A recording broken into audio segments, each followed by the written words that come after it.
ug nahibalik na gayud ikaw. Kutas ang pagpanimpalad, lampas sa yutang tinubdan. Pagpahilayo sa kamingaw, nunot sa mga luha.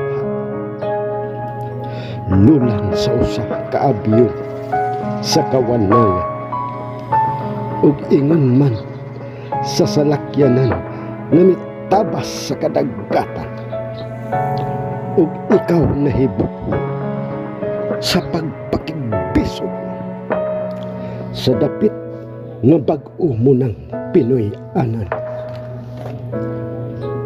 Usa ikaw kalangyaw sa mga pangahas, pagkaplag uban sa aginod sa panginabuhi ug pagpakabuhi. Dasig ang galamhan sa tumo, ang tanan nagapos sa mga pag-antos, tugob sa sakripisyo, litag sa kahingawa, aron lamang mga minahal, pagadalitan sa matamis nga kutay sa panginahanglan,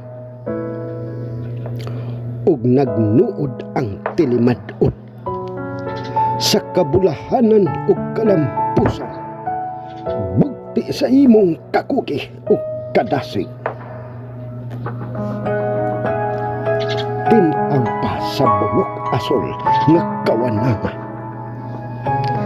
ang matahom nga hulagway sa mga minahal, naangkon ang kahamugaway, ang kasanag sa panagway.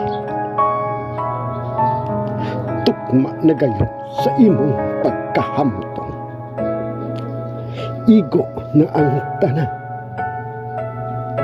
ug nahibalik ikaw sa luha ug kalipay. Nahibalik sa yutang natawhan, nahibalik sa buhing danggo sa kapalaran, ug nahibalik na gayud ikaw.